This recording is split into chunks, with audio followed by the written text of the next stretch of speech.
Nuestro Dios y nuestro Padre Celestial, nos presentamos delante de ti y queremos alabarte. Queremos alabarte porque podemos decir que tú eres nuestro Dios y nosotros somos tu pueblo. Eso es algo, Señor, que podemos decir por pura gracia. Podemos decirlo porque hemos sido adoptados como hijos e hijas tuyas en Cristo Jesús. Gracias por esta adopción suprema y sublime en nuestras vidas. Gracias por esta adopción que hace que podamos llamarte Padre. Gracias te damos, Dios nuestro, por ser nuestro Padre. Ahora queremos pedirte que tú tengas, Señor, esta clase en el día de hoy en tus santas manos. De tal manera, Señor, que puedas seguir guiándonos en el estudio de tu palabra. Sabemos, Señor, que tu palabra tiene cosas, Señor, que están claras, asuntos de fe y de salvación, pero hay otras, Señor, que son más oscuras y difíciles de entender. Por eso, Señor, tanto en las simples como en las complejas, necesitamos, Señor, de tu iluminación, necesitamos de tu ayuda, necesitamos que tú seas aquel que ilumine nuestro entendimiento para entender nuestros corazones, Señor, de tal manera que podamos entender y someter nuestras vidas a esta regla de fe y conducta que nos has dado, que es tu palabra. Así que, Señor, dejamos esta clase en tus manos. Yo pido, Señor, por los hermanos que hoy están aquí, que tú les ayudes, que tú les guíes, Señor. Que tu verdad, Señor, santifique sus vidas, Señor, y perfeccione, Señor, sus vidas para el ministerio que tú les has dado, Señor, en la iglesia de Cristo, para que podamos crecer en unidad al conocimiento de nuestro Señor. Señor, te pido que también me guíes a mí para poder, Padre Celestial, explicar de la mejor manera, Señor, lo que es, Padre Celestial, esa historia de la salvación tan gloriosa que podemos ver registrada e interpretada en tu palabra. Así que en tus manos nos ponemos y te lo pedimos todo, Padre Celestial, en el nombre de nuestro Señor Jesucristo. Amén. Muy bien, ¿pueden sentarse? Bueno, ¿cómo les ha ido la semana? ¿Han tenido pesadillas con la teología bíblica? ¿No? ¿Han estado en Apocalipsis 21 y 22? Bueno, alguien me ha preguntado si la tarea tiene que entregarse ahora al principio de la clase o si tiene que entregarse al final de la clase. Voy a dejar que entreguen la tarea al final de la clase, ¿sí? De tal manera que si alguien no la ha hecho, pues va a tener este tiempo ya para hacerla de manera rápida y entregarla al final de la clase, ¿sí? ¿Está bien? Muy bien. Más que nada porque uno también ha sido estudiante y a veces llegaba y no tenía la tarea hecha y digo, ostras, y aprovechaba entonces la clase para ir haciéndola y entonces la entregaba. Así que al final de la clase, no se olviden, me entregan la tarea. Una tarea que no tenían que explicar nada, simplemente tenían que mirar en Apocalipsis 21 y 22 qué cosas aparecían allí que nos las encontramos en el resto de las Escrituras, no solamente en Génesis. Nuevos cielos y nueva tierra es una creación que nos aparece en Génesis, pero después hay otras cositas que van apareciendo en esos capítulos, que aparecen a lo largo de la Biblia. Y esa tarea es simplemente para que pudiesen ver cómo todo lo que es esa historia de la salvación que nos narra la Biblia, acaba toda ella con sus temas, con sus categorías, cumpliéndose al final. ¿Sí? En Apocalipsis 21 y 22 ahí vemos una gran cantidad de temas y de cosas que aparecen a lo largo de la Biblia. ¿Sí? Simplemente era eso. Así que al final, no se olviden, me entregan la tarea. ¿Sí? Muy bien, mis hermanos, vamos a empezar con un poquito de repaso de lo que vimos la semana pasada, el sábado pasado. Y acuérdense que empezamos a explicar un poquito lo que era la teología bíblica. ¿Se acuerdan? Y dijimos varias cosas de lo que era la teología bíblica. Empezamos a introducir una serie de conceptos que eran importantes para nosotros para poder saber y entender de qué estamos hablando cuando hablamos de teología bíblica. Y una de las cosas que dijimos, si se acuerdan, es que la teología bíblica dijimos que era un enfoque hermenéutico. ¿Se acuerdan? Un enfoque interpretativo de las Escrituras, o como dice el libro que les recomendé para que pudiesen leer, ya una perspectiva interpretativa que los autores incluso del Nuevo Testamento, de la Escritura, ya tenían. Por lo tanto, es lo primero que vimos, es un enfoque interpretativo. Cuando hablamos de teología bíblica, estamos hablando de cómo nos acercamos a la Escritura para interpretarla. Pero no interpretarla de cualquier manera, sino interpretarla en la manera que ella misma se nos presenta. Sí, esto es muy importante. La teología bíblica intentará entender la Biblia, la propia teología de la Biblia, cómo la Biblia se presenta, cómo la Biblia se explica, cómo la Biblia se expone. ¿Sí? Y dijimos también que la teología bíblica era una teología canónica. ¿Se acuerdan de ello? ¿Sí? Bueno, pues si se acuerdan, ¿quién me puede decir un poquito de manera rápida qué es lo que quiere decir que la teología bíblica es una teología canónica? ¿Saben? Cuando los profesores ven que los alumnos dicen, ¿entienden eso? Y dices, sí, sí, sí. Bueno, pues explícamelo. ¿Eh?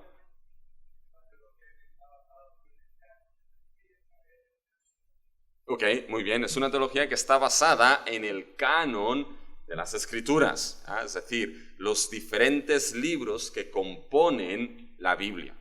Los libros que son considerados inspirados y con autoridad divina. ¿Sí? Por lo tanto, la teología bíblica se centra en lo que es el canon de la Biblia, pero acuérdense que la teología bíblica, al ser canónica, ¿qué es lo que buscaba? ¿Ah? Buscaba básicamente la unidad que existe en ese canon.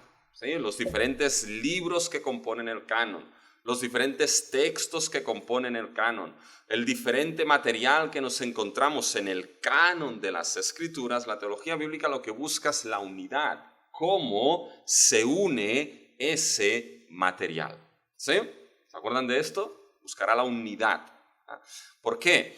Porque dijimos que la teología bíblica entendía algo. Entendía de que en ese canon existe una unidad, una coherencia interna en el canon de la Biblia. ¿Sí? Las cosas no están así dichas de cualquier manera, sino que existe una unidad, una coherencia.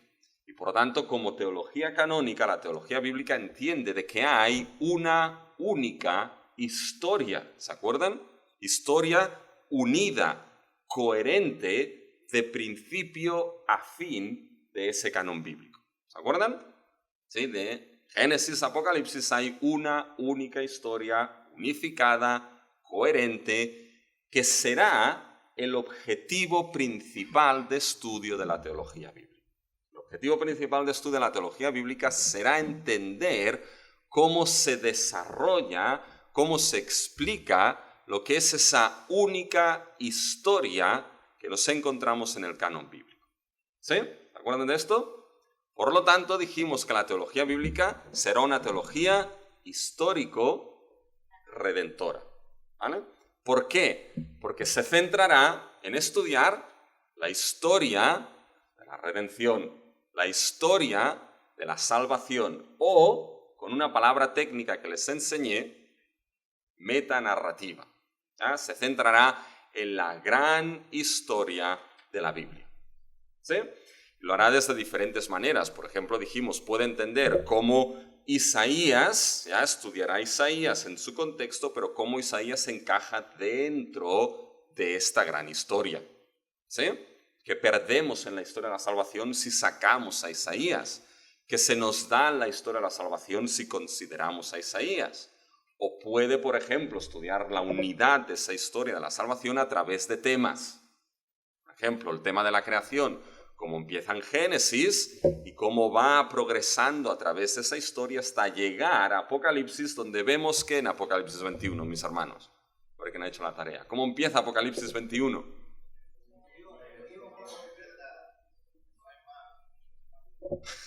El hermano se quedó con que no hay mar. Muy bien, no hay mar. ¿Eh? Pero empieza, vi unos cielos nuevos y una tierra nueva. ¿Se dan cuenta? Termina con lo que es una nueva creación. Pues la teología bíblica es historia histórico-redentora, puede trazar esa historia con un tema concreto. ¿Sí? Por lo tanto, era una teología histórico-redentora, que consideraba esa historia de la redención y le consideraba su progreso. Ya hablamos un poquito de esto, ya cómo progresa. ¿Sí? Y al final era una teología que dijimos que era cristocéntrica o cristotélica. ¿Por qué dijimos esto? ¿Quién se acuerda?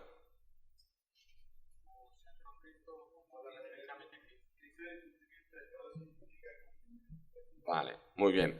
Es básicamente cristotélica, cristocéntrica. ¿Por qué? Porque toda la historia de la salvación tiene su cumplimiento, hoy hablaremos un poquito más de esto, tiene su cumplimiento en la persona de Cristo Jesús. ¿Sí? Cristo Jesús es el telos, es decir, el final, el cumplimiento, la plenitud de toda esa historia. Si quitamos a Cristo, la historia se nos queda incompleta, se nos queda sin final, se nos queda sin plenitud, se nos queda sin cumplimiento. ¿Sí? ¿Vale? Acuérdense que cuando Jesús está hablando de esos discípulos en el camino de Emaús, ¿qué les dice?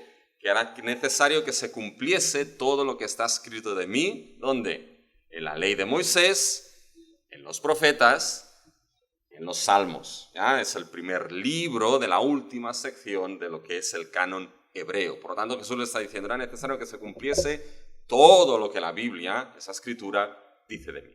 ¿Sí? Muy bien, eso es un poquito lo que vimos de conceptos ligados a la teología bíblica. Y dijimos, ¿por qué hay esos conceptos en la teología bíblica? Bueno, porque no surgen, dijimos, esos conceptos no surgieron de alguien que se levantó por la mañana, ¿ya?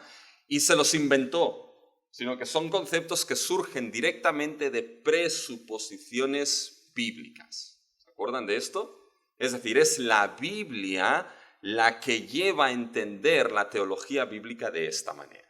¿Sí?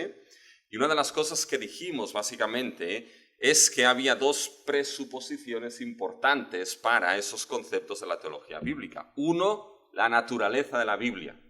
¿Sí? Y cuando hablamos de la naturaleza de la Biblia, acuérdense que dijimos que tiene una doble naturaleza la Biblia. ¿Ah? Es divina y es humana. ¿Ah? La Biblia es palabra de Dios en sí misma, toda ella inspirada de principio a fin. Por tanto, fíjense que el primer y el último autor de la Biblia, ¿quién es? Es Dios. ¿Ah? Aunque hubo autores humanos que fueron escogidos por Dios, que fueron inspirados por Dios para escribir sin error su palabra, ¿sí? Al final, la Biblia es el producto mismo de la acción de Dios. Es la palabra de Dios. Por lo tanto, Dios es el primero y el último autor. Hay un solo autor en realidad. ¿Y esto qué es lo que hacía? Dijimos que permitía que existiese una única historia de principio a fin. ¿Sí? Acuérdense del ejemplo del Señor de los Anillos. Tenemos 3 libros, ¿eh? Pero hay un único autor en esa historia del Señor de los Anillos. Por eso tenemos una única historia. Un autor, una historia.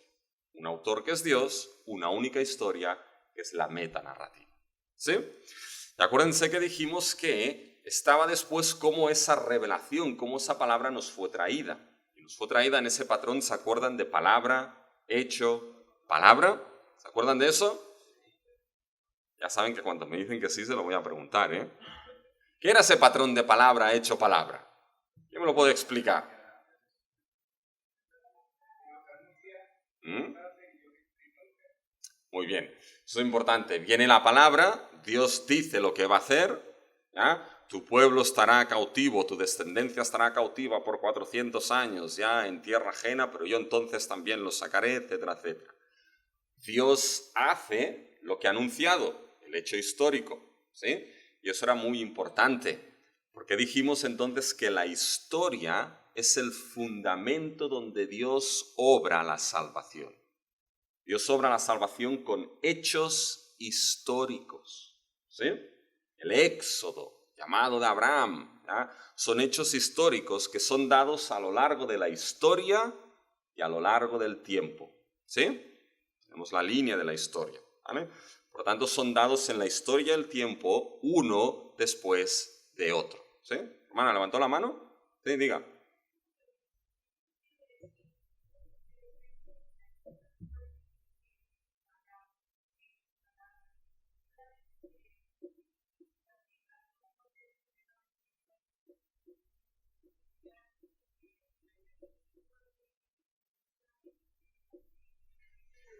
Claro, eso es lo que hace que la Biblia sea histórica, que la revelación sea histórica.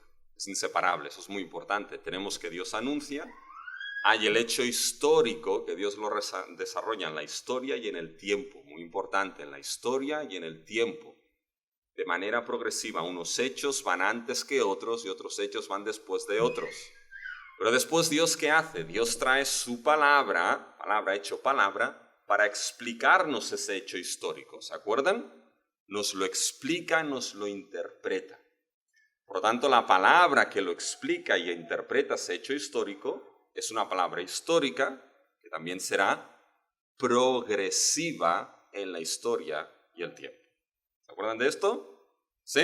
Vale, muy bien. Entonces dijimos, bueno, de estas presuposiciones bíblicas es que salen todos esos elementos de que la teología bíblica es un enfoque interpretativo, es canónico, histórico-redentor, cristocéntrico, etcétera, etcétera, etcétera. ¿Ya?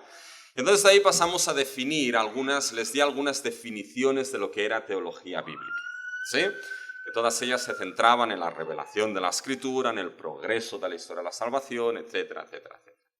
Y a partir de aquí dijimos, bueno, si la historia de la salvación es el objeto de estudio de la teología bíblica, entonces debemos conocer ciertas características de la metanarrativa, ciertas características de la historia de la salvación. ¿Se acuerdan de esto? Muy bien. Y una de las primeras características que dijimos de la historia de la salvación es que la historia de la salvación es progresiva. Tiene un progreso, dijimos que era un progreso, muy bien, orgánico. ¿Ya? Y eso es muy importante. Cuando vamos a la historia de la Biblia, y acuérdense que leímos varios textos, entre ellos Deuteronomio 26, en el que la Biblia da diferentes resúmenes de lo que ella misma explica. ¿Se acuerdan? Nos da resúmenes de su propia historia y sitúa los diferentes acontecimientos, sitúa a Abraham, sitúa al Éxodo, dentro de esta gran historia, formando parte de esta gran historia. ¿Sí? Pero esa historia es progresiva, dijimos. ¿Qué queríamos decir con progresiva? Queríamos decir que no fue dada en un solo acto de revelación. Acuérdense, Dios no le dio toda la Biblia a Adán y a Eva una vez pecaron. ¿Eh?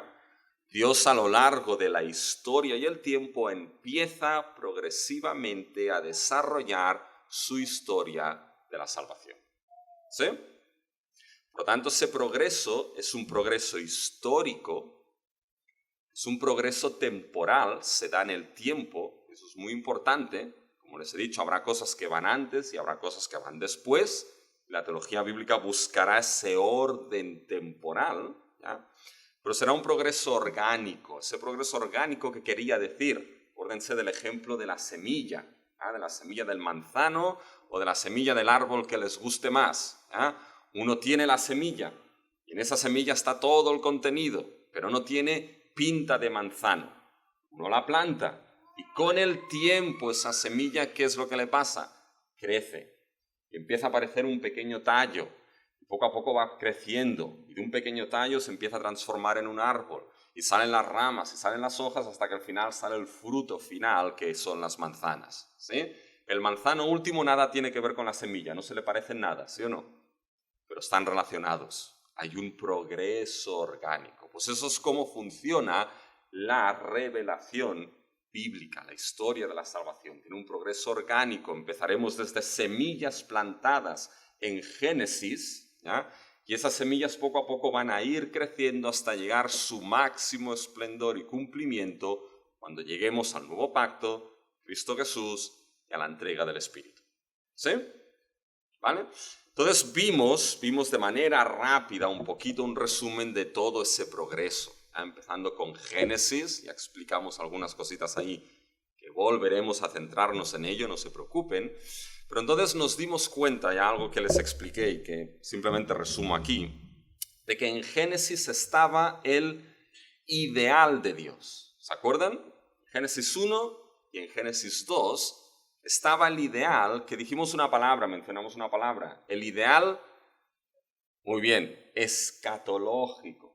¿A qué quería decir esto, mis hermanos? No se preocupen, estos conceptos van a ir saliendo.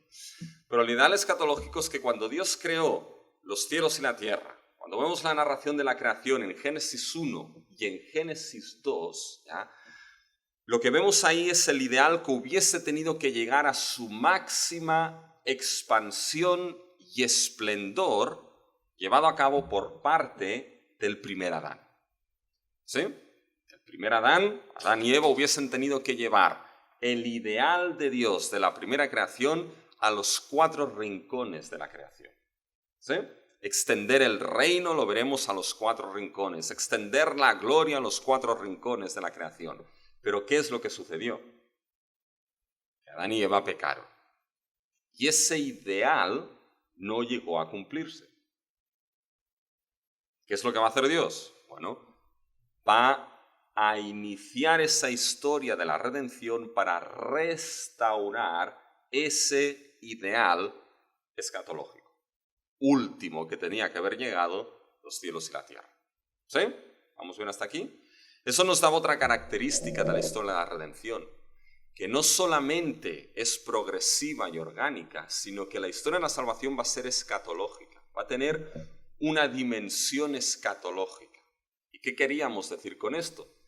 Que toda la historia de la redención va a redimir, a buscar restaurar el ideal que hubiese tenido que ser y que se perdió por el pecado del ser humano. ¿Sí? Y hubo una tabla que vimos, que vimos que a lo largo de esa historia había una serie de ciclos, ¿ya? Una serie de ciclos, ¿vale? ¿Cómo vemos ese carácter escatológico de la historia de la redención? Pues había ciclos. Acuérdense, empezamos en la creación de Génesis 1, había un caos, el agua, Dios crea todas las cosas, el ser humano peca. Pasamos entonces a lo que es a Noé. Pasamos, y lo veremos, empezamos con caos, el agua del diluvio. El agua desciende como si fuese una nueva creación, lo vamos a ver, no se preocupen, se sigue el patrón de la creación cuando las aguas descienden.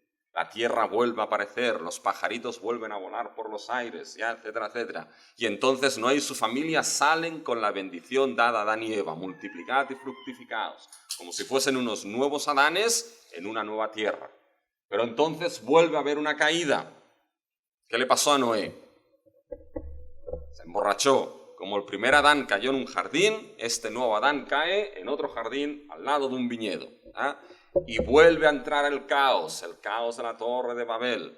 Pero de ese caos vuelve a surgir algo nuevo, que es el llamado de Abraham. ¿Se dan cuenta?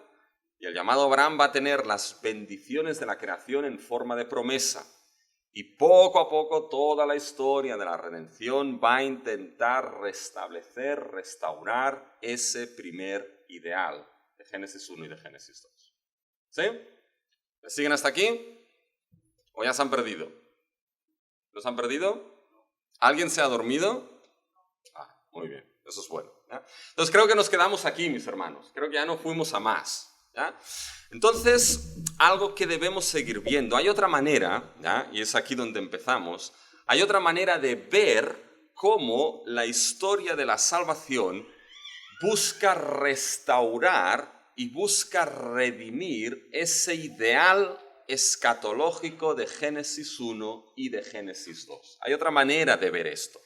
No solamente con estos ciclos que hemos visto, ¿ya? En esa tabla, no solamente con esos ciclos, sino que a lo largo de la historia de la salvación hay mucho lenguaje que se toma directamente de Génesis 1 y de Génesis 2. Y ese lenguaje nos permite ver cómo aquellas semillas y ese ideal plantado en Génesis 1 y 2 va a lo largo de la historia de la salvación. Fíjense algún lenguaje. ¿Ya? Fíjense cuando vamos a Adán y Eva en Génesis 1, 28. ¿Ya? Ahí en Génesis 1, 28 es la bendición que Dios le da a Adán y a Eva. A esto vamos a ver solamente este ejemplo. ¿Ya? Fíjense que esta bendición dada a Adán y a Eva, en Génesis 1, 28 dice lo siguiente: y los bendijo Dios y les dijo: fructificad y multiplicaos, llenad la tierra y sojuzgadla y señoread en los peces del mar, en las aves de los cielos, en todas las bestias que se mueven sobre la tierra. Esa es la bendición dada a la primera pareja de la humanidad. Multiplicad, fructificaos, sojuzgad la tierra, llenadla. ¿Sí? Ahora, fíjense cómo ese lenguaje es retomado a lo largo de la historia de la salvación. Es una manera que vemos que Dios está restaurando ese ideal que les dio a Adán y a Eva. Fíjense cuando vamos a Noé y a su familia. Fíjense en Génesis 9, versículo 1, versículo 7. Fíjense en Génesis 9, versículo 1.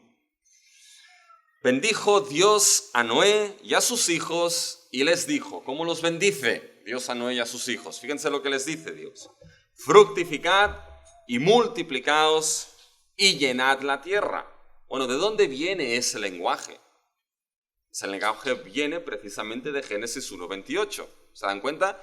Dios, es como si dijese, Dios no ha dejado su ideal, busca restaurarlo. Y ahora nos encontramos que Noé y su familia retoman ese ideal. Ahora ellos son como esos nuevos Adanes y Evas que van a tener que multiplicarse y fructificar y llenar la tierra. Fíjense el versículo 7, nuevamente aparece esto.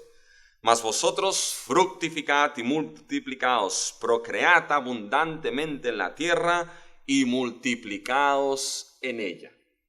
¿Por qué creen que Dios le está diciendo esto a Noé y a su familia? Pregunté esto una vez y me dijeron, porque no había nadie más y tenían que hacerlo ellos.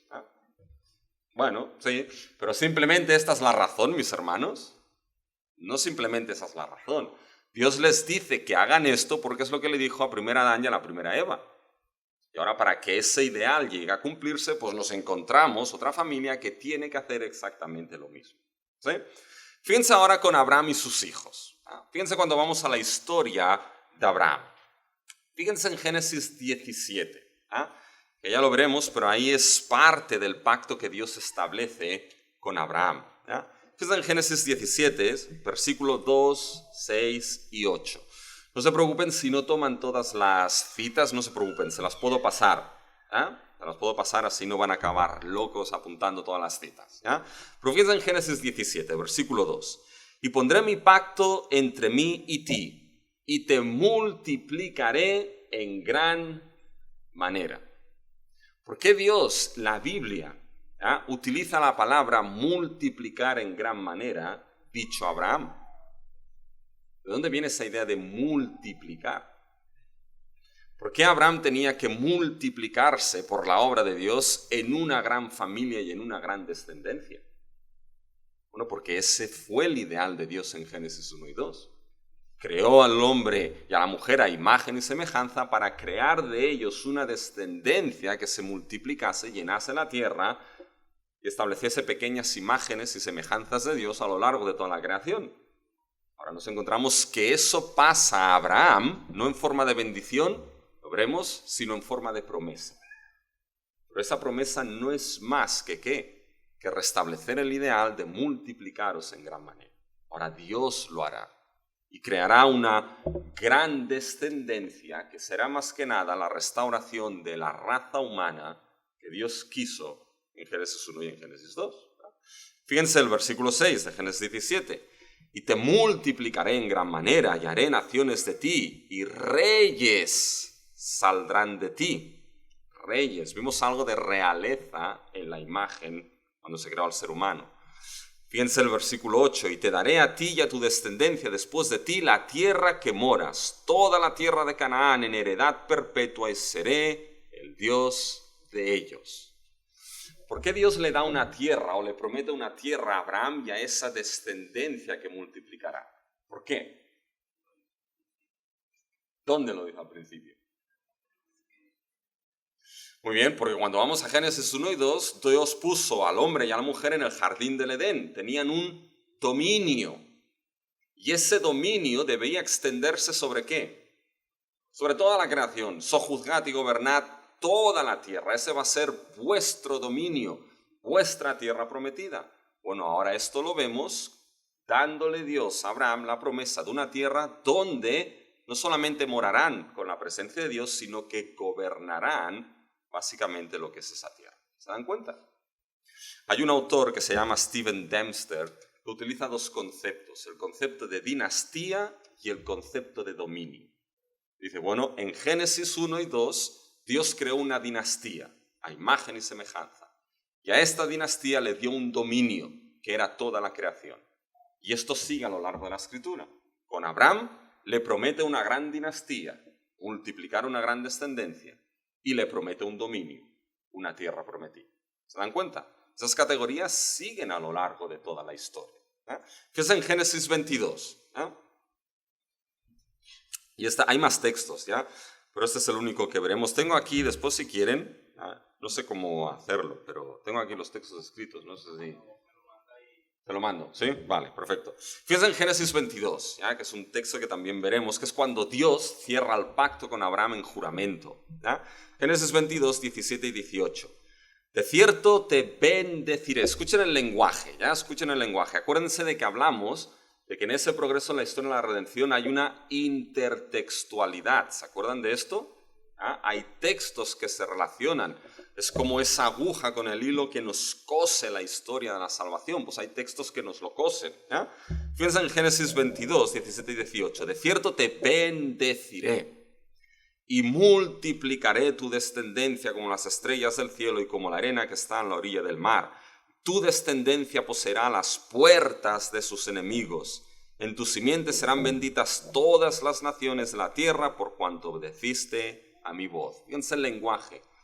De cierto te bendeciré. Cuando lleguemos a Abraham lo veremos, pero la palabra bendición es crucial en la historia de Abraham. Bueno, ¿de dónde viene esa palabra bendición? ¿Por qué Dios bendice a Abraham?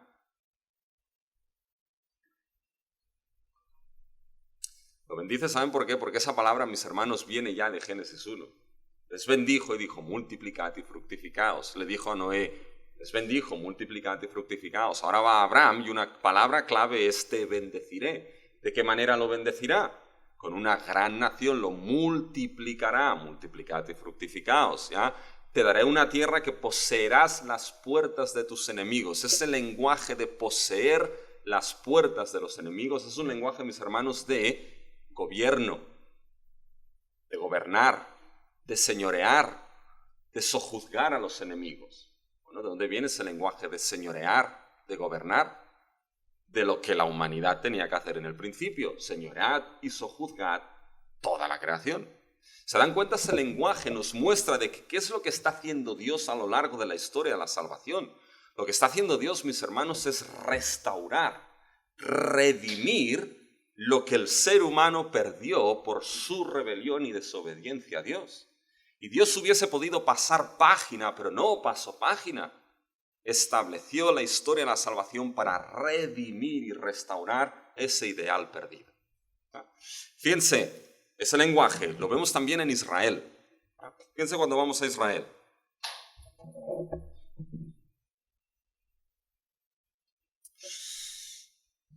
Fíjense un texto para no tener que leer todos los textos. Fíjense en Éxodo 1, versículo 7.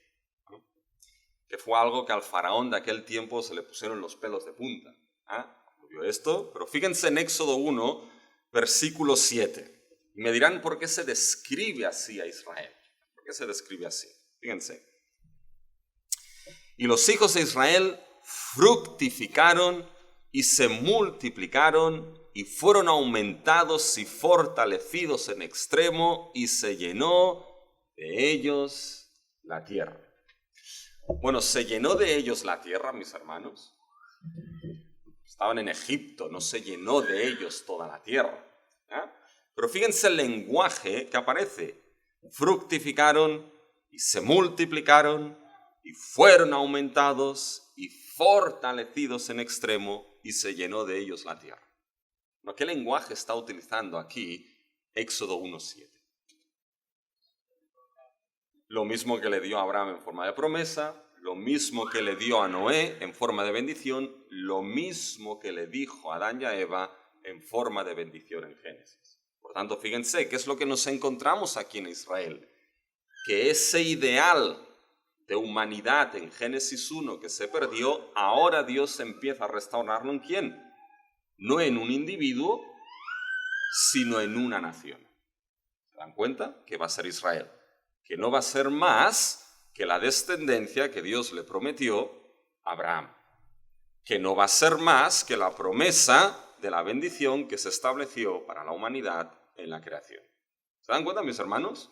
Como todo, cuando empezamos a unirlo, dices que parece que Dios en la Biblia, en esa historia, está restaurando ese primer ideal. Fíjense ahora, mis hermanos, en Números. Números 24. Es un texto que a veces pasa desapercibido, pero se describe básicamente a Israel. Fíjense cómo se describe a Israel en Números 24, 5 y 6. Escuchen el lenguaje. Cuán hermosas son tus tiendas, oh Jacob. Es ese acontecimiento donde tiene que maldecirse a Israel por el profeta Balaam. Y en lugar de maldecirlo, ¿qué pasa? Pues bueno, Bueno, Dios pone bendición en su boca y viene Balac y le dice, oye, te he dicho que lo maldigas. El hombre dice, ¿por qué no puedo hacer otra cosa que bendecirlo? Bueno, en fin. ¿Y qué es lo que dice? Fíjense, Números 24, 5, 6. Miren cómo se describe a Israel. Cuán hermosas son tus tiendas, oh Jacob, tus habitaciones, oh Israel. Como arroyos están extendidas, como huerto junto al río, como aloes plantados por Jehová, como cedros junto a las aguas. Bonito, ¿no? ¿Pero qué lenguaje está utilizando aquí Dios para describir las tiendas de Israel?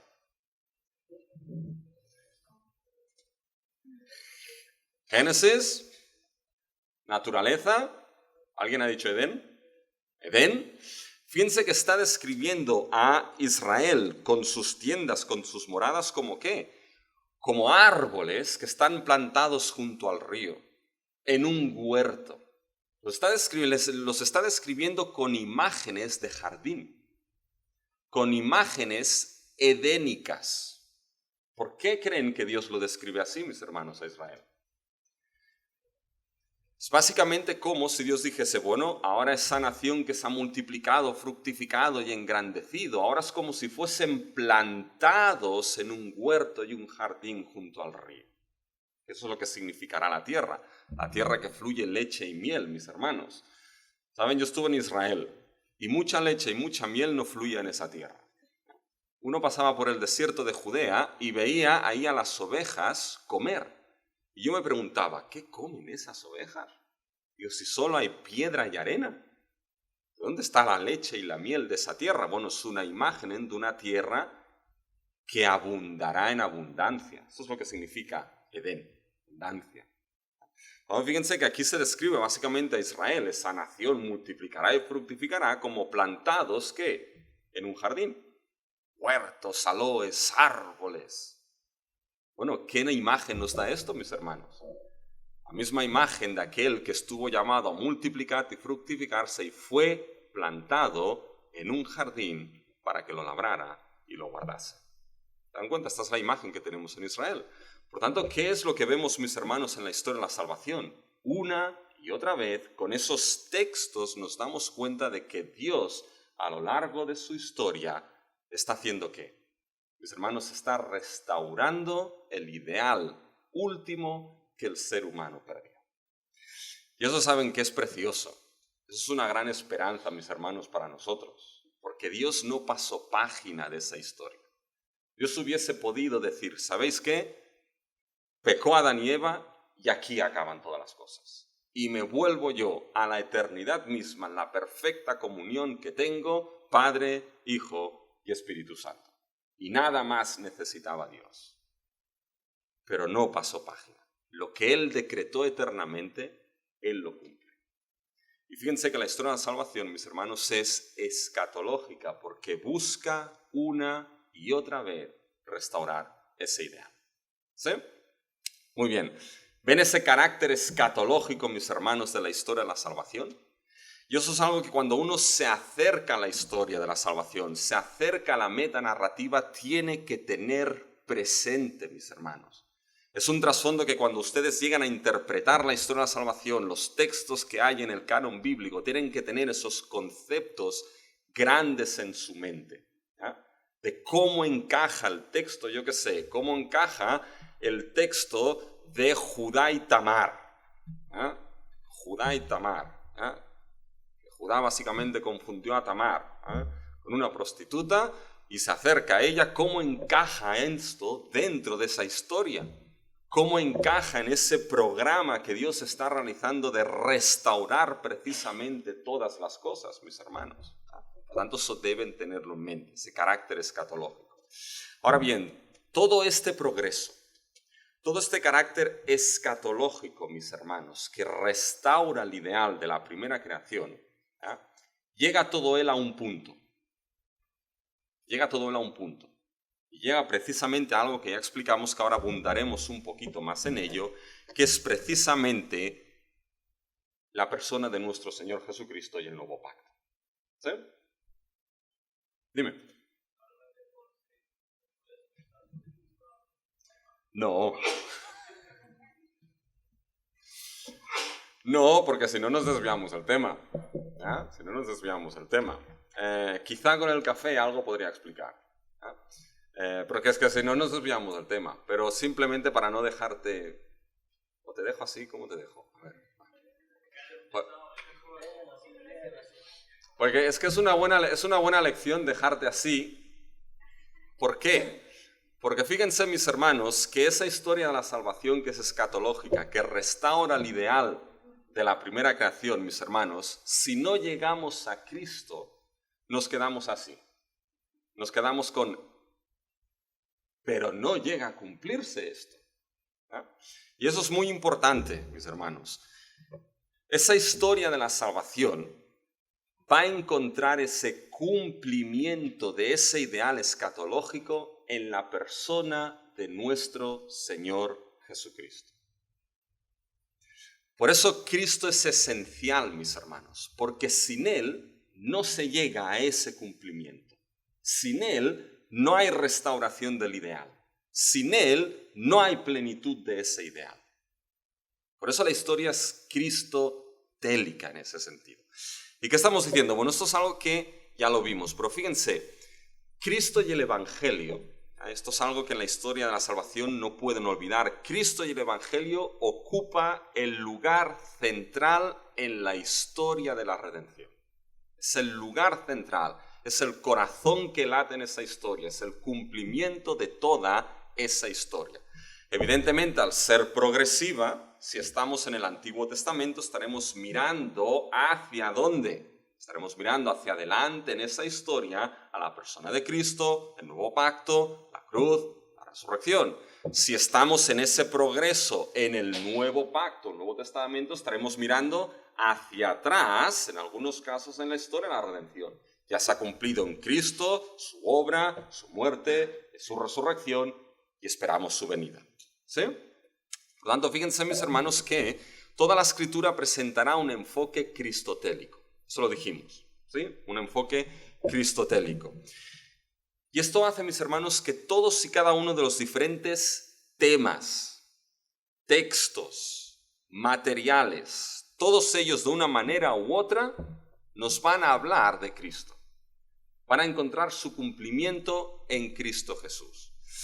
Y fíjense, ese cumplimiento desde el punto de vista de Cristo, ya lo vimos en el camino de Emaús. Era necesario que se cumpliese todo lo que está escrito de mí en la ley de Moisés, en los profetas y en los salmos. ¿Qué quiere decir esto? Quiere decir que toda la Escritura, y sobre todo, mis hermanos, el Antiguo Testamento, todo tiene un carácter profético anunciando a Cristo. ¿Sí? Todo el Antiguo Testamento, sobre todo, el Antiguo Pacto, tiene un carácter profético. ¿En qué sentido? Anuncia al que tiene que venir. Tiene un carácter, y esa es la palabra para hoy. ¿Vale? ¿Están preparados para la palabra de hoy? La palabra del día, mis hermanos. ¿Sí? Tiene un carácter tipológico. ¿Saben lo que es esto? Carácter tipológico viene de la palabra tipo, pero no de ese tipo. Oye, mira ese tipo. No. La palabra tipo, mis hermanos, es la palabra que significa ejemplo, imagen. Por lo tanto, el carácter tipológico del Antiguo Testamento, ¿qué quiere decir? Que todo el Antiguo Testamento, en cierta manera, es imagen, ejemplo, ilustración, sombra de aquel que tiene que venir. ¿Sí? Tocamos unos textos que eran Mateo 5:17. ¿Eh? Yo me dejé mi Biblia, pero como hay una aquí, pues Mateo 5:17. ¿Eh? Piensa, mis hermanos, en Mateo 5:17, que Jesús les dice algo a sus discípulos en el Sermón del Monte. Les dice que Él no ha venido ¿a qué? Dice, no os penséis, dice que he venido para abolir o abrogar la ley o los profetas. No he venido para abolir, sino para cumplir. Acuérdense que dijimos que esa expresión ley y profeta se refería a ¿qué, mis hermanos? Bueno, se refería a todo el Antiguo Pacto. Es una expresión para referirse a todo el Antiguo Pacto. ¿Sí? Todo Él, eso es muy importante. Esa expresión volvía a aparecer en Mateo, ¿ya? En Mateo en el capítulo 11, fíjense. Capítulo 11 y versículo 13.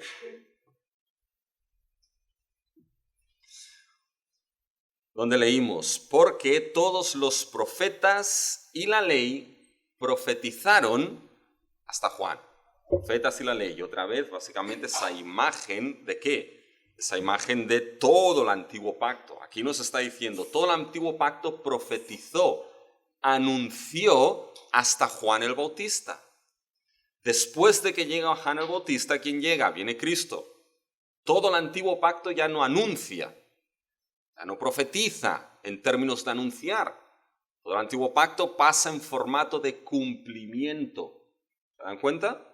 Ahora pasa en formato de cumplimiento, porque ha venido aquel que es el fin, la plenitud de toda esa historia que es Cristo Jesús.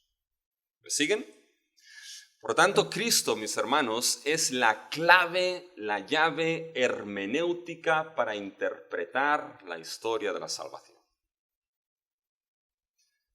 Para que nuestro hermano no se quede intranquilo, volvamos con Judá y Tamar. Volvamos con Judá y Tamar. ¿Ya? Hemos dicho, bueno, Judá y Tamar, teología bíblica. Va a coger ese texto y lo va a analizar en su contexto. ¿Sí? Y va a analizar en el contexto histórico, en el contexto cultural, en el contexto literario de ese evento. Y va a ver qué es lo que hay ahí. Entonces, teología bíblica dirá, pero no nos olvidemos, hay una historia, una metanarrativa que Dios construye de principio a fin en el canon bíblico. Por lo tanto, ¿cómo encaja esto dentro de esta gran historia?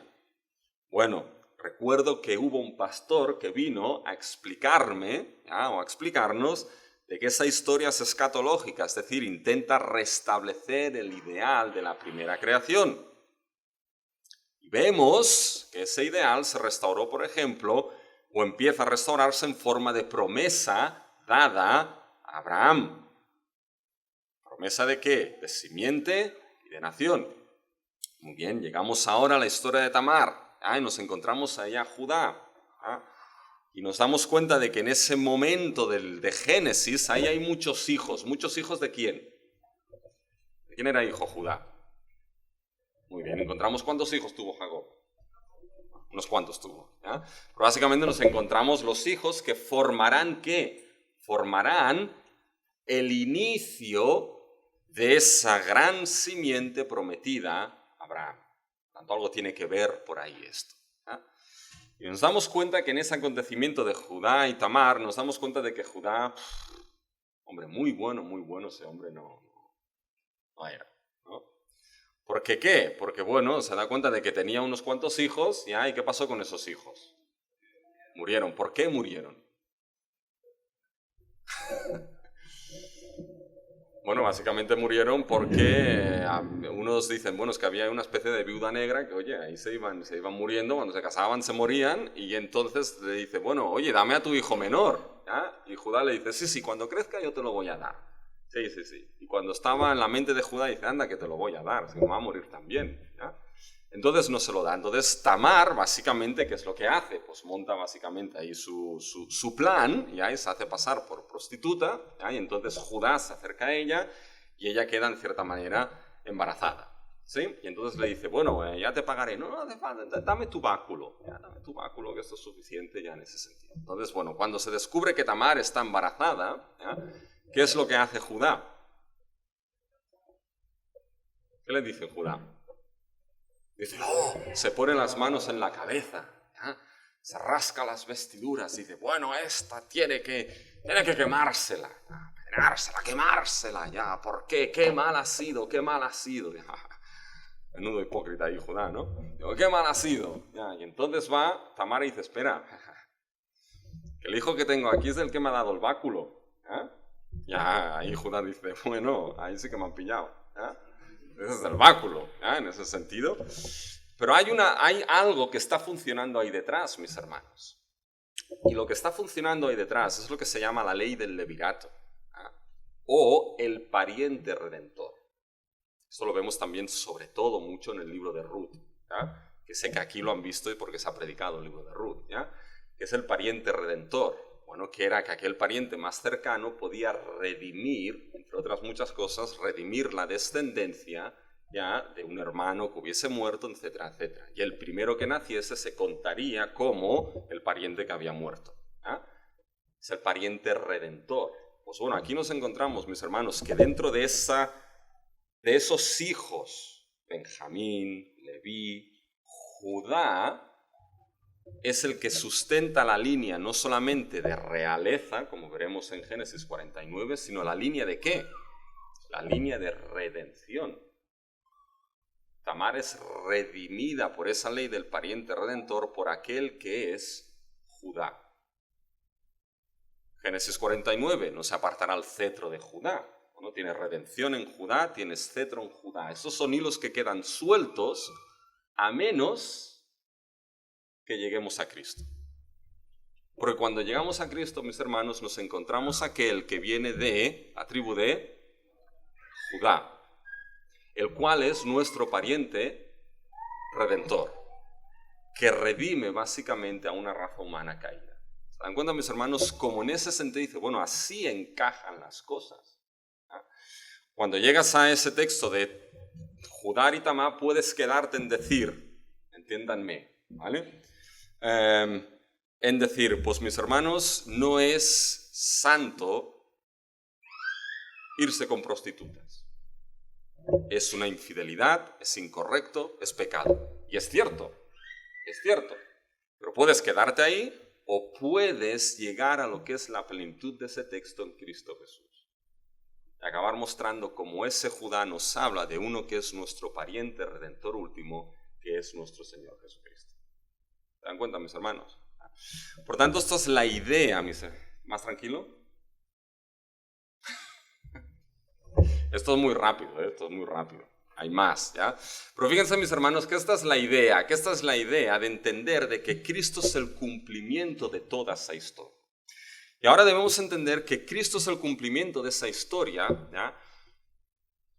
A nivel completo. No solamente es el cumplimiento de profecías predictivas, sino de todo, de profecías predictivas, de instituciones, de personajes, de categorías, ¿ya? Esto lo vamos a ver ahora, ¿eh? Hermana, dígame.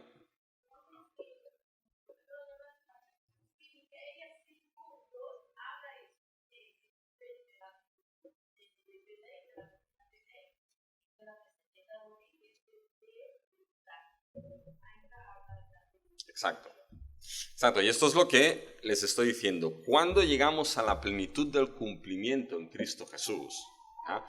A veces decimos, bueno, Cristo Jesús cumple lo que son esas profecías predictivas. Por ejemplo, la que acaba de mencionar la hermana, ¿ya? Cuando vamos a Mateo, ¿ya? Que ahí llegaron los magos de Oriente, ¿ya? Llegaron a Jerusalén. Llegaron a Jerusalén porque buscaban ¿a quién? Buscaban al rey de los judíos, ¿ya? Y ahí no estaba el rey de los judíos, ahí estaba ¿quién? Ahí estaba Herodes, ¿ya? Herodes básicamente fue un rey impuesto ¿por quién? Fue un rey impuesto por Roma, ¿ya? Y aparte no era ni de pura raza, ¿ya? Porque era idumeo, ¿ya? Era idumeo.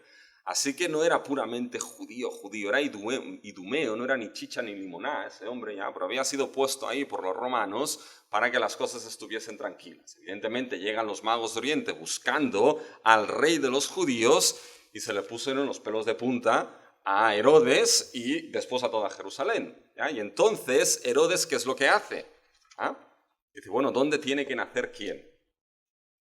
Cristo, ya pregunta, ¿dónde tiene que nacer el Cristo? Y evidentemente le dicen, ¿dónde va a nacer el Cristo? Y es lo que ha mencionado la hermana, ¿ya? Fíjense en Mateo 2, versículo 5. Y ellos le dijeron, en Belén de Judea, porque así está escrito por el profeta. Y tú, Belén, tierra de Judá, de ningún modo eres la más pequeña entre los príncipes de Judá, porque de ti saldrá un gobernante que pastoreará a mi pueblo Israel. Esto viene de Miqueas 5.2, aunque también hay una parte de Samuel ahí dentro, ¿eh?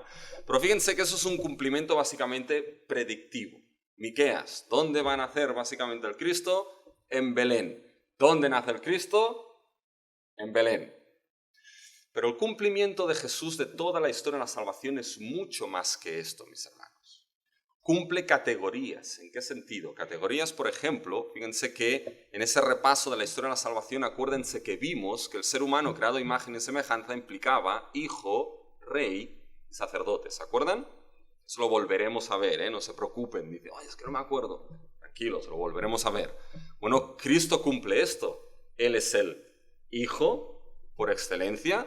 Él es el rey de reyes y Él es el sumo sacerdote por excelencia. Él es la imagen misma del Dios vivo. Cumple el concepto de imagen, ¿ya? Por lo tanto, fíjense que cumple esas categorías. Pero cumple mucho más que esto, Cristo, mis hermanos. No solamente cumple categorías de profecía predictiva, no solamente cumple categorías, por ejemplo, de instituciones como hijo, rey, sacerdote, no solamente cumple categorías de instituciones como el sacrificio, ¿ya? Todos los sacrificios del Antiguo Testamento apuntan ¿a qué? Al sacrificio último, mis hermanos, que es el sacrificio hecho una vez por todas y para siempre. Es nuestro Señor Jesucristo. Pero es que Cristo apunta al cumplimiento mucho más todavía, a grandes patrones históricos de la historia de la salvación. Y uno de ellos es, por ejemplo, los patrones históricos del pueblo de Israel. Si leen Mateo 1, 2, 3 y 4, ¿ya? Se van a dar cuenta de que Mateo tiene una fórmula que utiliza a lo largo de todo su evangelio. Dice, esto fue para que se cumpliese lo escrito por los profetas. Y lo va repitiendo. Eso es lo que se llama la fórmula del cumplimiento. ¿Sí? Y cuando vamos a Mateo, mis hermanos, Mateo 1, 2, 3 y 4, Mateo está mostrando algo. Ya no se lo puedo enseñar de manera plena, ¿sí? Pero sí algo les mostraré. Está mostrando que Jesucristo en su persona, en su ministerio, cumple la historia de Israel. Donde Israel falló, Cristo no falla. Porque Israel, mis hermanos, fíjense, Israel era considerado el Hijo de Dios. ¿Han visto la película de los 10 mandamientos?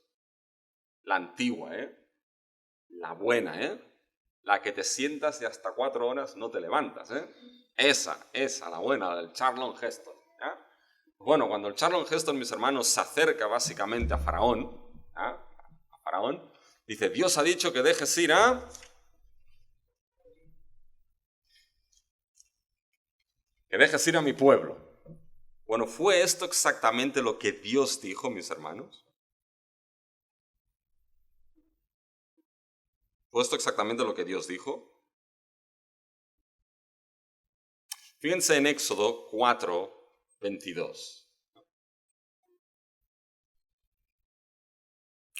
Dice, entonces dirás a Faraón, así dice el Señor, Israel es mi hijo, mi primogénito, y te he dicho, deja ir a mi hijo para que me sirva. Pero te has negado a dejarlo ir, he aquí mataré a tu hijo, a tu primogénito. Israel es mi hijo, mi primogénito. ¿Da? Entonces fíjense que cuando ahora llegamos a Mateo, mis hermanos, cuando llegamos a Mateo nos damos cuenta de que la historia en la persona de Jesús y en su ministerio cumple en cierta manera o sigue esos patrones de la historia de Israel. Y nos encontramos que Jesús es el Hijo de Dios que nace. Nos encontramos, mis hermanos, de que Jesús es llevado ¿dónde?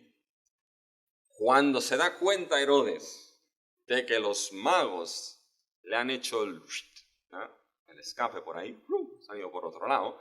¿Qué es lo que hace básicamente Herodes, mis hermanos? Herodes se levanta con el pie izquierdo aquel día, mis hermanos, sufre él, sufre todo Jerusalén. ¿Y qué es lo que propone Herodes entonces? La matanza de los niños. ¿Dónde hubo una matanza de los niños, mis hermanos? En Egipto, en la historia de Israel. Y hubo un Salvador que fue salvado de esa matanza. como un Salvador que es salvado de esa matanza. Y Jesús, como niño, fue llevado ¿dónde, mis hermanos? Bueno, ¿quién se fue a Egipto por 400 años? Fíjense en Mateo, pongan esto ahora, vayan a Oseas 11, mis hermanos.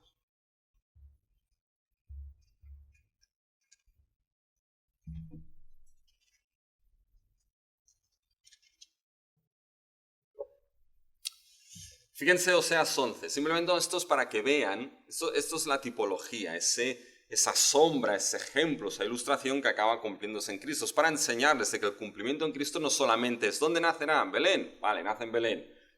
Sacrificios, sacerdotes, mucho más que esto. Hay categorías grandes que se cumplen en Cristo y una de ellas es la del pueblo. Fíjense en Oseas 11, cuando Israel era niño, yo lo amé, y de Egipto llamé a mi hijo. ¿Ya? ¿Cómo Dios amó a su hijo Israel cuando era niño? ¿Cómo lo amó Dios, según Oseas 11? Llamándolo de Egipto. Esto en la historia de la salvación es el qué, es el éxodo, ¿sí o no? Muy bien, vayan ahora a Mateo, mis hermanos. Mateo 2:15.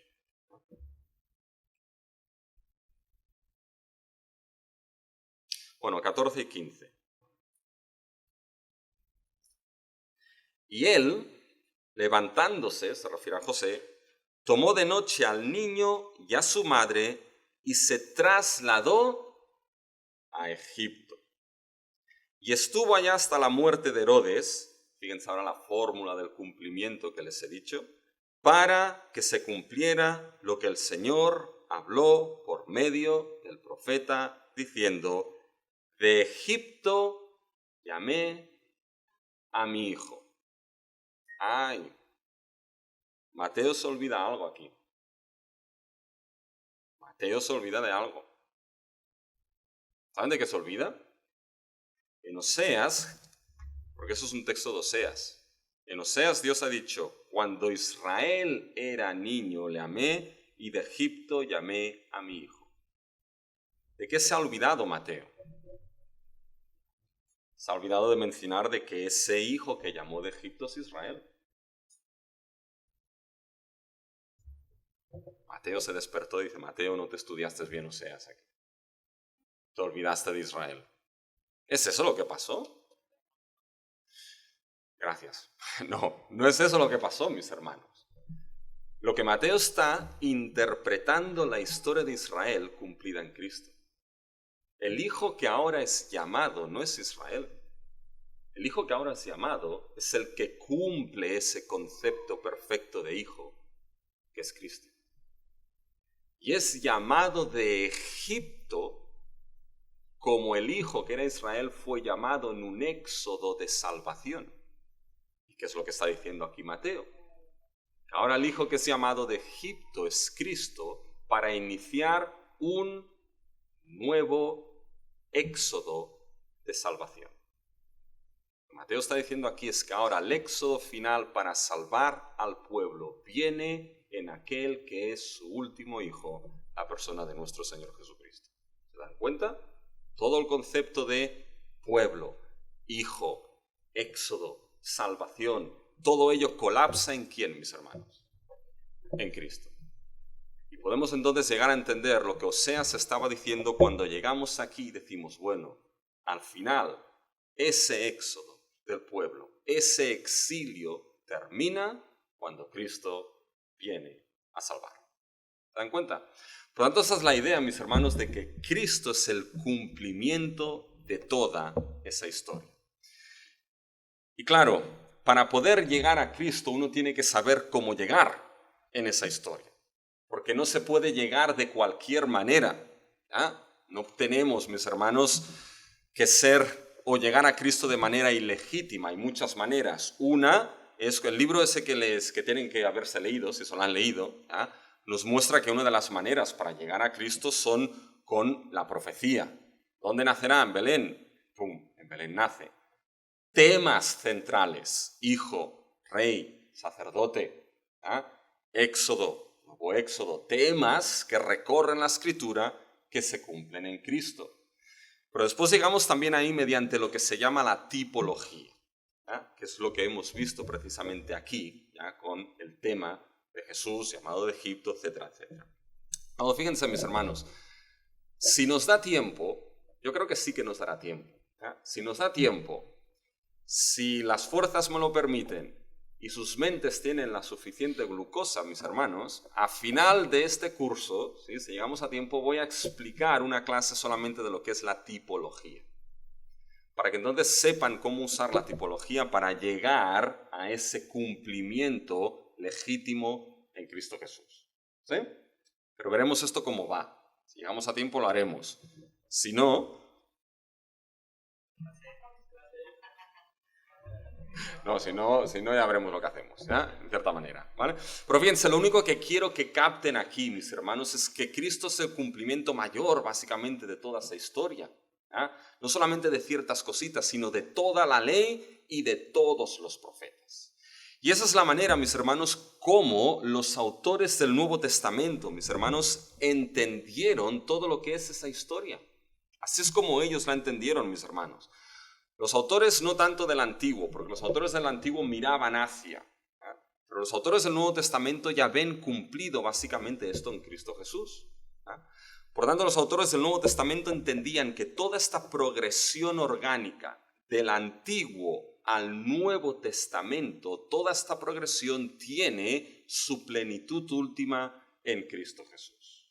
Y Cristo Jesús entonces se convierte, mis hermanos, lo que es en esa llave y clave hermenéutica para entender esa historia, ¿sí? Por lo tanto, debemos sí o sí llegar a Cristo y verla a través de Cristo. Era Spurgeon, ¿ya? Era Spurgeon quien decía más o menos que no importa, ¿ya? Si no hay un camino para llegar a la cruz, ¿ya? Él lo hace. Cristo, Spurgeon, ¿qué es lo que estaba diciendo? Spurgeon estaba diciendo básicamente en su lenguaje lo que es la teología bíblica. Que de una manera u otra, donde estés de la Escritura, mis hermanos, uno tiene que llegar a Cristo, ¿sí? Porque Él es el cumplimiento. Lo repito, no se llega de manera ilegítima, sino que se llega como la Escritura lo hace, con ese cumplimiento, con esos temas, con esa tipología, ¿sí?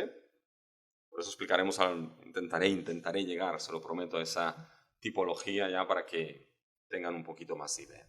Entonces, fíjense, que Cristo sea el cumplimiento, mis hermanos, esto genera algo en la historia de la salvación. Nos genera dos conceptos más relacionados con la historia de la salvación, ¿ya? ¿Cuáles son esos dos conceptos? Fíjense, nos genera el concepto de continuidad y discontinuidad y la tensión llamada el ya, pero todavía no.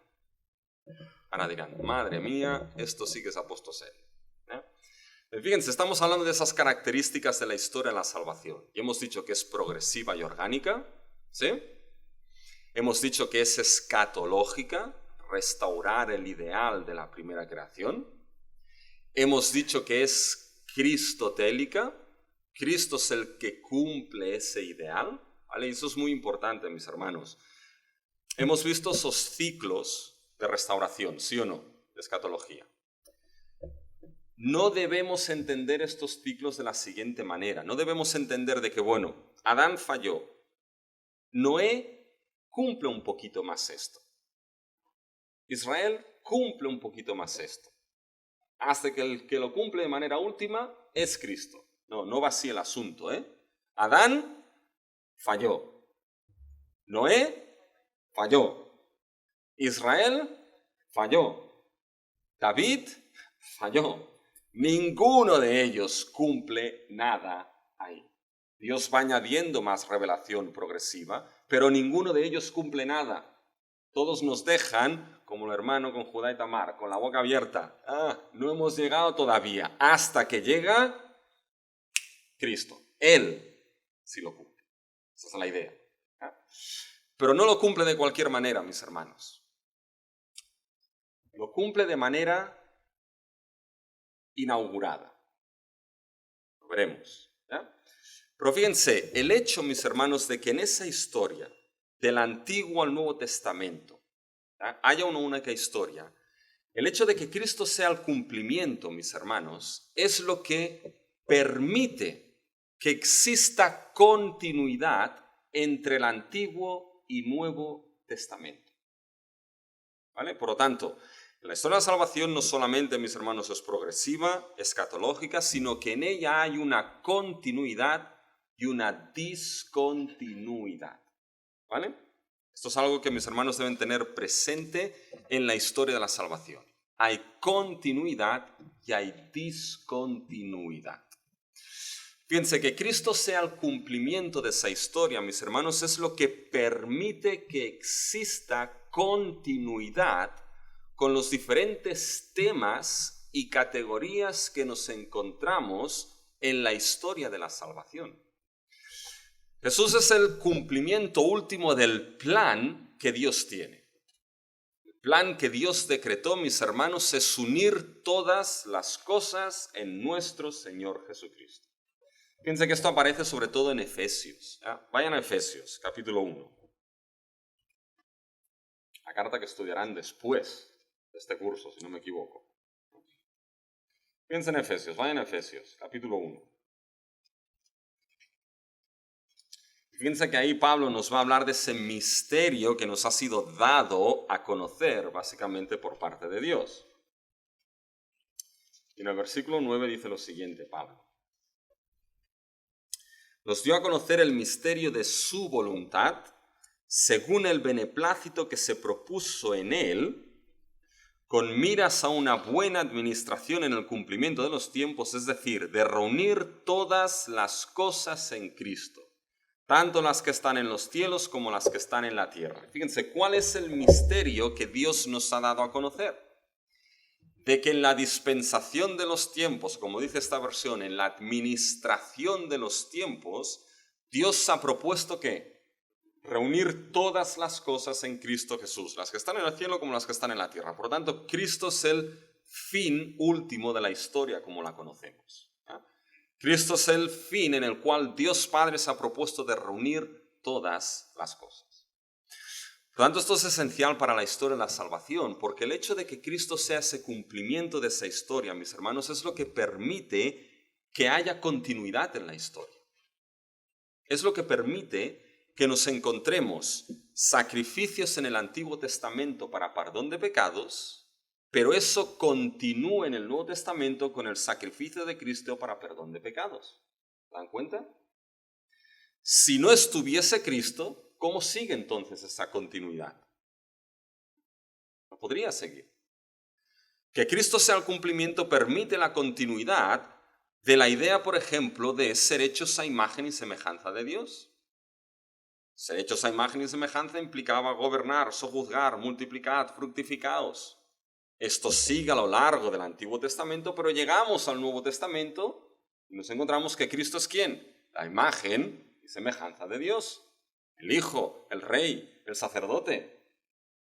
Y gracias a esto, en Cristo, nosotros, nuestra imagen es restaurada a santidad según aquel que nos creó, como dice Pablo en Efesios. ¿Se dan cuenta?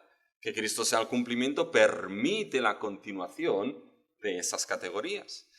Por lo tanto, algo que encontramos en la historia de la salvación es la continuidad, mis hermanos. Hay continuidad de principio a fin, en temas, categorías, instituciones. Pero, siempre hay un pero, pero también hay discontinuidad.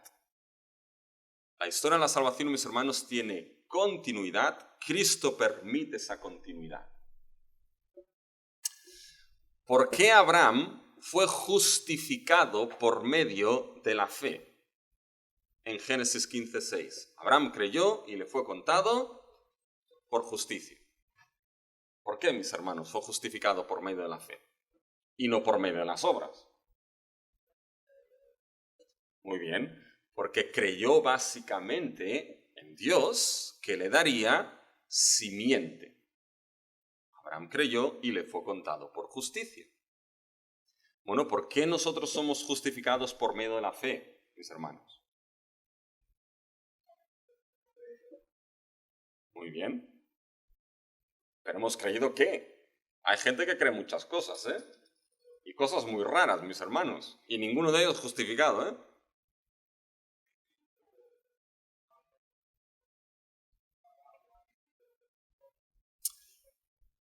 Porque fíjense que en cierta manera nuestra fe es la misma fe de Abraham. Abraham creyó en Dios que le daría simiente. Nosotros hemos creído en Dios que nos ha dado esa simiente que justifica, que es precisamente Cristo. ¿Cuándo se dan cuenta? Cristo permite esa continuidad en la historia de la salvación. Pero como les he dicho, también introduce una gran discontinuidad en la historia de la salvación. Y eso tienen que tenerlo presente. Cuando llegamos al Nuevo Testamento hay una gran discontinuidad. La venida de Cristo, su ministerio, su obra, el nuevo pacto, la entrega del Espíritu, como veremos, en cierta manera en esa continuidad genera un quiebre, una rotura. La historia continúa, pero no de manera lineal. Se discontinúa cuando llega Cristo. ¿Y cómo explicamos, mis hermanos, esa discontinuidad? Fíjense de una manera muy fácil. Bueno, muy fácil. Lo voy a mostrar con algunos textos, ¿ya? Es decir, se generan cambios. Pero fíjense una gran discontinuidad. Cuando llegamos al Antiguo Testamento nos encontramos que había sacrificios para el perdón de pecados. ¿Sí o no?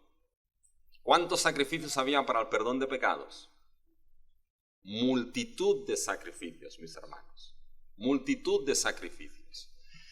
¿Qué es lo que permite que en esa historia de la salvación haya continuidad con el tema de sacrificios? Lo que lo permite es Cristo. Así como había sacrificios para perdón de pecados en el Antiguo, Cristo permite que haya sacrificio para perdón de pecados en el Nuevo. ¿Sí o no? Eso es la continuidad. Pero hay una gran discontinuidad. ¿Cuál es la gran discontinuidad, mis hermanos? Respondan bien porque sé que están o ya han acabado Hebreos, Yo ¿no? creo que tiene un micrófono que me pueda mandar. Ostras. Hay un audio que se está grabando y nosotros estamos en casa y para mejor audición me gusta si desde aquí. Gracias. Menuda voz. Estaba a punto de decir M aquí. Ya, esta voz. Madre mía. Bueno, es alguien que tiene que preguntar que coja el micro, mis hermanos. ¿Ya? Muy bien, pero fíjense que Cristo permite esa continuidad. Pero hay una gran discontinuidad, mis hermanos. ¿La gran discontinuidad cuál es? Es lo que nos muestra, entre otras muchas cosas, el libro de Hebreos. De que los sacrificios en el antiguo pacto no podían sacar el pecado. No podían limpiar la conciencia de obras muertas. Pero llegamos al sacrificio único, último, perfecto, que es el de Cristo, que si limpia la conciencia de obras muertas, que si saca plenamente el pecado, y que es de una vez por todas y para siempre no hay necesaria la repetición de ese sacrificio. Ahí está la discontinuidad. ¿Se dan cuenta? Hay un gran cambio. Continúa el tema de sacrificios y el perdón por el sacrificio. Es necesario el sacrificio para el perdón de pecados. Es necesario el derramamiento de sangre para el perdón de pecados.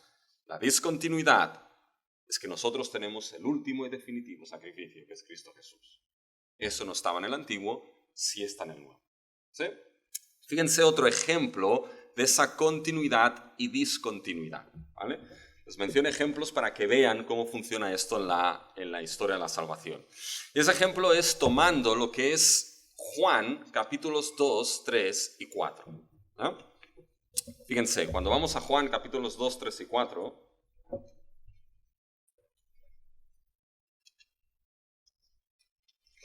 fíjense que los capítulos de Juan 2, 3 y 4, ven cómo han predicado hebreos, mis hermanos, está todo subrayado aquí. Así que les diré al pastor que han respondido bien. Fíjense que cuando vamos al Evangelio de Juan, mis hermanos, los capítulos 2, 3 y 4 tienen un tema en concreto. Juan, entre otras muchas cosas, el Evangelio de Juan, ¿Su propósito cuál es? Bueno, su propósito está al final del Evangelio de Juan, ¿ya? Que está escrito en el capítulo 20, en los versículos 30 y 31. Dice, estas cosas, estas señales se han escrito para que creáis que Jesús es el Cristo, el Hijo de Dios, y creyendo tengáis vida en su nombre. Por lo tanto, todo el Evangelio de Juan nos va a mostrar en cierta manera, o va a ser escrito para mostrarnos que Jesús es el Mesías, es el Hijo de Dios. ¿Sí? Bien, cuando vamos a Juan 2, 3 y 4, ¿ya? Estos capítulos tienen un solo tema, mis hermanos. Y el tema puede resumirse de la siguiente manera. Lo viejo ha pasado, lo nuevo ha llegado. ¿Sí? No es el viejo ha pasado y lo nuevo ha llegado. Porque alguien una vez me dijo, Rubén, ¿cómo que el viejo ha pasado? No. Lo viejo ha pasado y lo nuevo ha llegado. ¿Qué es lo viejo que ha pasado, mis hermanos? El antiguo pacto. ¿Qué es lo nuevo que ha llegado? El nuevo pacto. ¿Traído por quién? Por Jesús, que es el Mesías, el Cristo. Es lo que quiere mostrarnos Juan en esos 3 capítulos. ¿Ya? Y se dan cuenta, mis hermanos, en esos 3 capítulos, ¿ya? Son capítulos de cambio. Las cosas cambian, hay cosas que cambian en esos capítulos. Nos encontramos el primer milagro de Jesús, que fue el milagro de Jesús, ¿dónde, mis hermanos? En Canaán, ¿ya? Las bodas de Canaán. Y ahí hay un gran cambio. ¿Cuál es el cambio que se produce, mis hermanos? Muy bien, el agua en vino. ¿Ya? Pero fíjense, mis hermanos, versículo 6. ¿Ya? Y había allí 6 tinajas de piedra puestas para ser usadas en el rito de la purificación de los judíos. En cada una cabían 2 o 3 cántaros. ¿Ya? Tienen que descansar, ¿no? ¿Están cansados?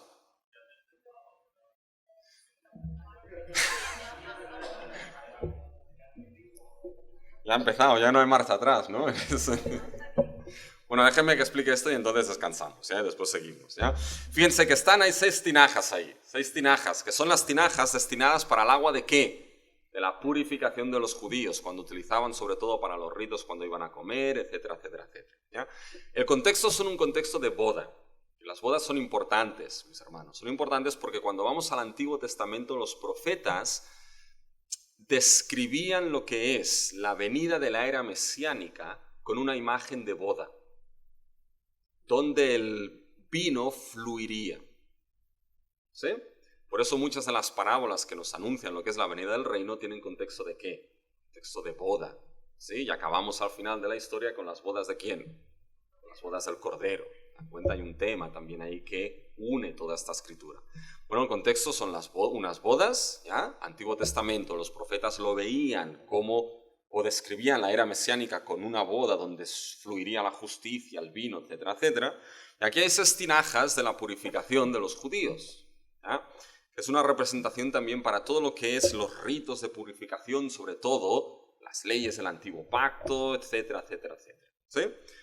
Bueno, viene Jesús y que dice, versículo 7, Jesús les dijo, llenad de agua las tinajas, y las llenaron hasta el borde. Esto es importante, hasta el borde, hasta la plenitud. Significativo, porque es como si esas tinajas que hablan de esa purificación de los judíos, de ese rito, ¿ya? Antiguo Testamento, leyes de los ancianos, han llegado a su plenitud. Está pleno, ¿ya? Entonces les dijo, sacad ahora un poco, llevadlo al maestresala. Y se lo llevaron. Y cuando el maestresala probó el agua convertida en vino, el agua se convierte en vino. ¿Por qué no se convirtió, mis hermanos, en Coca-Cola? Aparte de que no había Coca-Cola en aquel tiempo. ¿Por qué no se convirtió en otra cosa? ¿Por qué en vino, mis hermanos? Volvemos al Antiguo Testamento.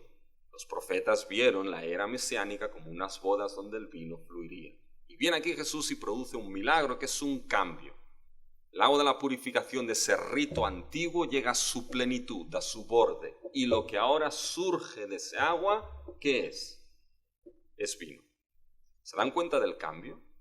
Es como aquí básicamente sí, Juan nos está diciendo, aquí la era ha cambiado. Lo antiguo ha pasado y algo nuevo llega, que es la era mesiánica, que es traída ¿por quién? Por el que cambia el agua en vino.